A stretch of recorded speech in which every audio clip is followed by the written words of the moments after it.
What is up, guys, and welcome back to another video. Today's video is a really fun video. It sounds like a lot of fun to film, to be honest with you, but these fun videos, they never do well with views. So if you are one of the few people that are watching this video, I want to thank you for choosing to watch this video. Today's video is Battle of Exhausts, or rating exhausts of cars we've reviewed. I'm not going to go through all of the cars that we've reviewed. I'm just going to go over the ones that are really, really nice. Without further ado, let us get into today's video. And of course, we're going to go from worst to best, and the worst being the EcoBoost Mustang. Now take a listen.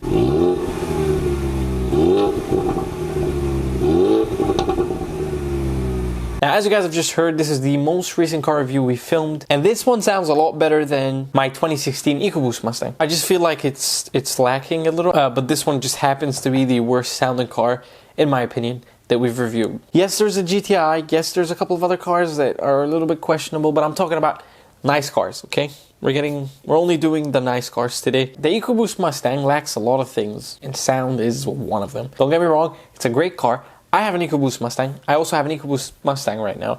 I'm not obsessed with Mustangs. I'm not obsessed with 4-cylinders. This one just happens to be the car that's stuck with me.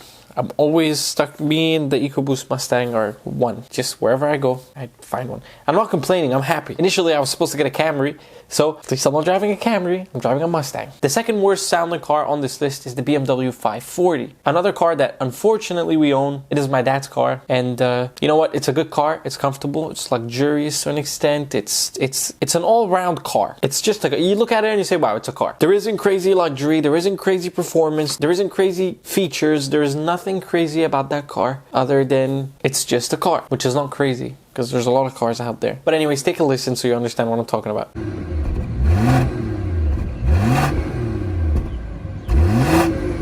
So the sound is definitely not one of those things that this car is known for. Does it sound horrible? No, it doesn't sound horrible. But does it sound good? No, it does not sound good at all. You might ask, why do we have such horrible cars? Well, my dad is a car guy, and I am also a car guy. But my dad I guess he doesn't want a car. Like, I don't know what my dad wants in his life, to be honest with you. So I'm just going to stick to my life. Once I start working, once I start making money, then I'm going to start buying cars that sound nice and that are nice. I love my EcoBoost, and I will forever love the EcoBoost Mustang. It's a sweet little thing that I have with a car. I'm starting to sound so weird. Okay, let's just move on to the next car. Next up is the Range Rover Sport. Now, this was the V6 supercharged Range Rover Sport, and I've done a review on this car. I loved it. My girlfriend, who's the cameraman, also loved it, and it was a very nice car. Now, that's a comfortable car. That's a luxurious car. It's a Range Rover. I'm not a big fan of Range Rovers, to be honest with you. I just think that they're a problem waiting to happen. So it is a good SUV, but its problems outweigh how nice it is of a car, and it is my opinion. It could be different, but take a listen.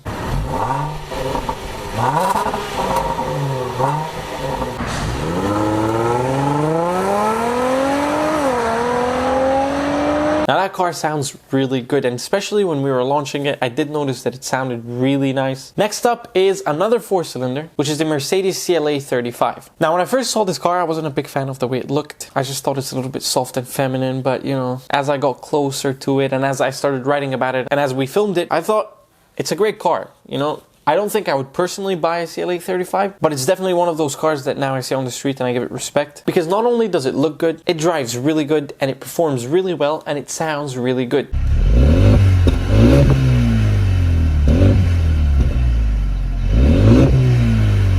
Now, as you guys just heard, it is a 4-cylinder after all.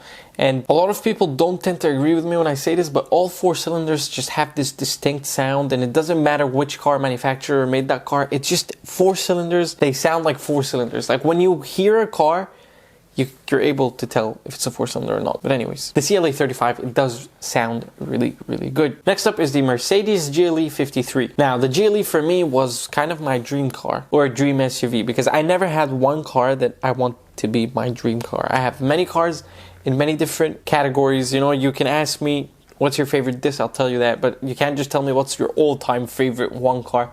I don't have an all-time favorite one car. Maybe I do, but it's very, very disappointing. So I just choose to stick to categories. That way it's a little less disappointing. So where was I? Sorry, the light died on me and I had to charge everything. But anyways, back to the GLE 53. So the GLE 53, it was a car that we filmed in our early days, or the early days of the channel. And I was very shy and I was very scared to make a mistake. And you should see me now. I say is not even right. But you know, our videos were very scripted. I had to write everything word for word and then I had to read it. And it was just annoying. You know, you couldn't, if you look back at these videos, you'd see me I'm just like an NPC, you know, I'm just sitting there. Well, this is that. I'm just trying to stick to script, you know. So eventually I chose to ditch scripts and just stick to making things up on the spot. It's harder to edit because I do take long pauses. I get confused sometimes. Sometimes I say things wrong and I have to say it and blah, blah, blah. But it's more fun. The videos come out looking a bit more natural. But anyways, the Geely 53 sounds like this. Now that you guys have heard what it sounds like, it sounds really good. It's got this nice tone to it. I'm going off the memory. I should have watched the videos before I filmed, but to be honest, it takes a lot of time. Next up is the C8 Corvette. Now, the C8 Corvette was one of the nicest cars we got to film. Unfortunately, the video didn't come out all that well, or some people think it's good, but me personally, I think we could have done a lot better, but you know, it's not an excuse, but we woke up and then 30 minutes after I woke up, I was filming a car review. So I was just a little bit delayed, I was a little bit stupid, and it's just, you know, it came out the way it came out. Some people liked it, some people didn't. But that goes for every video we've ever filmed. A lot of people don't like the stuff we make, and some people like the things we make. So it's just, you know, it's just a matter of finding the right people to watch your videos, which I have nothing to do with it. It's all the algorithm. But the C8 Corvette is an amazing car. Never mind the video, but I'm gonna let you guys listen to it.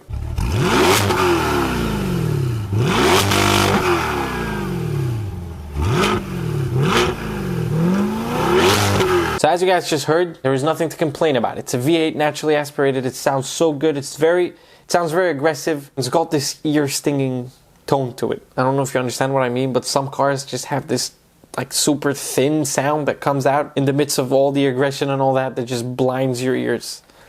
Deafens your ears. Deafens your ears? I don't think that's a word, but we move on. Next up is one of my favorite cars ever, the Audi TT RS. Now, I have hated Audis my whole life, and I still hate most Audis, to be honest with you. Yeah, they look good. Yeah, the interior is fine. A lot of people say, it's top luxury. No, it is not top luxury. It is far from luxury. In my opinion, it's just a screen, some dials, and some knobs.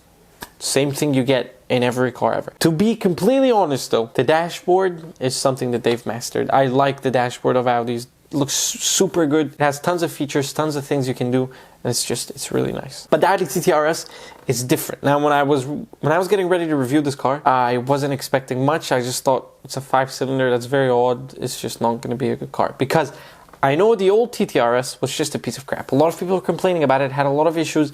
It drove horribly. It sounded terrible. It was just an all-round not so good of a car. So I was like, well, you know, how different could this one be? Not that different, but I was completely wrong because that car, to me, it's definitely top 10. It does sound amazing, and this is what the Audi TT RS sounds like.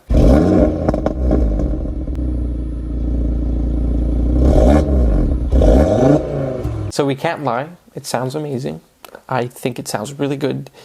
It doesn't sound like a 5-cylinder, even though there isn't many things that you can compare it to. It sounds a lot like a 6-cylinder, which is not impossible to believe, but it sounds good. It's an amazing car, and if you're ever looking to buy one, or if you're buying one, 100% go for it, because it's such an amazing car. It's such an amazing car. It's so fun to drive. It's so fast. It's just so focused. It's small. You know, it's a fun car. But we move. And next up is the Mercedes C63. Now, the C63 has been something that I hold near and dear to my heart because I love the C63. I've loved the older C63s. I love the new C63, as in 2021, 2022 C63. Not the new hybrid piece of crap. I'm talking about, you know, the older ones. They're amazing. They're fast. They sound good. They look good. They drive good. It's there. It's uncomfortable as hell. It's very, very uncomfortable. It's an uncomfortable ride. You can't sugarcoat it. You can't, you know, make it seem like, oh, well, it's fine. It can't be that bad. Like, for me, it's fine. I can own a C63 and I can drive it every single day with how uncomfortable it is, and I don't mind. Some friends that I have know, they wouldn't drive a C63 on a daily basis because it's just inconvenient for them. It's not comfortable. It's not practical enough. But for me, I value the driving experience in terms of fun rather than comfortability, because if I want a comfortable car, I'll just go buy a comfortable car, you know. But anyways, this is what the C63 sounds like. And this was a C63S before I mess up. Sorry for swinging my seat. I don't know why I'm getting very excited, but the video's about to end. I'm actually having a lot of fun filming this video. I love it when I have fun filming a video, but I hate it at the same time because then I don't want to stop filming. Next up is the Audi R8 V10 Plus. Now that is one of the cars that till today I can't believe we filmed a video with. You'd think that after filming with all these cars and being in all these cars and driving all these cars that, you know, you'd stop caring about what you're driving and what you've driven. No. I sit down sometimes and I look back and I'm like, wow, I drove an Audi R8 V10 Plus. I drove this or I drove that. It's just, it's nice. It's a nice feeling. It just, you know, we've come a long way, to be completely honest with you. We've been doing this for 3 years almost, full time as well. Okay, like if you go back and check our videos, we did take a break at some point, but that was because I just thought to myself, I'm gonna stop this. I was depending on this for the wrong reasons, but now we do it for fun, but we do it full time, as in, you know, like I study as well, of course. It's not full time as in full time. I'm studying. I do what I have to do in my life, but I love doing this. I find this fun. So yeah, the Audi R8 V10 Plus is definitely one of the nicest cars we've ever filmed a video with. Again, it looks great, drives great, sounds fun, and it's an Audi R8 V10 Plus. It's a V10 Audi R8. I'm gonna let you guys take a listen. It's amazing, and to be honest, in real life, it sounds a lot better than it does on video. I don't think we had the microphone at the time. We didn't have the microphone at the time. Did we have the microphone? No, we didn't have the microphone at the time. It didn't sound as good as it would have with a microphone, but it sounds amazing nonetheless. It's a great car. It's a fun car. And we must move on. Now this was a little bit of a tough decision for me to make, and it was between the Audi R8 V10 Plus and this car. And this car being the Ferrari FF. The reason why I chose the Ferrari FF as our number one, it's a Ferrari V12. So it has to sound good. It can't not sound good. The Ferrari FF was also one of those cars that I didn't think I was going to film. When Hugo told me that we can film a video with it, I kind of didn't believe him, to be honest with you. And I thought, you know what, he's probably joking and he probably doesn't. We ended up filming a video with it. And it's one of the top 5 car reviews we've ever filmed, in my opinion.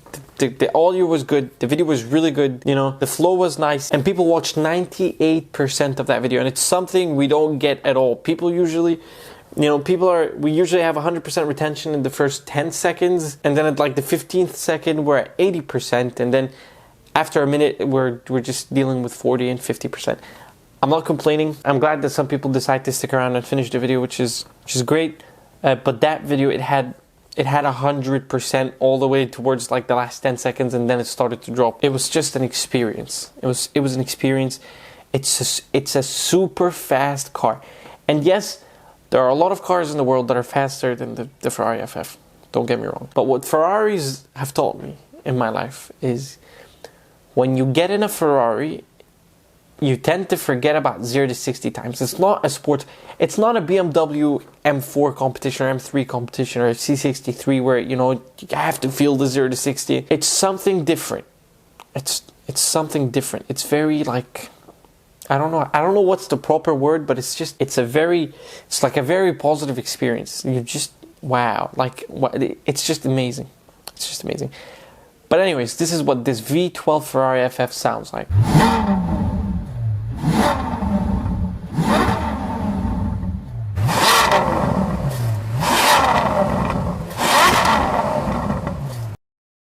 And yes, as you guessed it, it does sound amazing. And but here we are at the end of the video. I didn't want to stop filming, but I really have to stop filming now because everything's starting to die. And when things start to die, the microphone, the camera, and everything is giving me, you know, hurry up and wrap this thing up because we can't do this any longer. It's time to stop. But I want to thank you all again for sticking around. I don't think anybody made it to the end of the video. So if you made it here, just write in the comments Lamborghiniers. Then I know you made it this far.